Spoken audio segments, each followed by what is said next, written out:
আমি তোমাকে বিশ্বাস করে রেখেছিলাম এই বুকে, ভরসা করেছিলাম সারা জীবন পাশে থাকবে তুমি আমার সুখে দুঃখে। আমি তোমাকে সাধারণ চোখে দেখিনি, তুমি ছিলে আমার জীবনের বিশেষ। সবকিছুর বিনিময়ে তোমাকে পেতে চেয়েছিলাম, আফসোস তোমাকে হারাতে হলো শেষমেশ। তোমার চোখে ছিল মায়া, মুখে ছিল মধু, মুখেই শুধু বলেছিলে ভালোবাসি, আসলে আমি তোমার প্রয়োজন ছিলাম শুধু।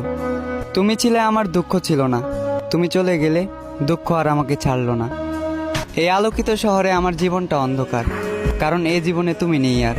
রয়ে গেছে শুধু তোমার স্মৃতি এবং তোমার দেখানো স্বপ্নগুলো পুড়ে ছারখার। ভালোবেসেছিলাম এবং ভালোবাসি, তাই নিলাম না প্রতিশোধ, করলাম না প্রতিবাদ। আমি তো পুরোপুরি বরবাদ হয়ে গিয়েছি, যাও তুমি না হয় নাও পূর্ণতার স্বাদ।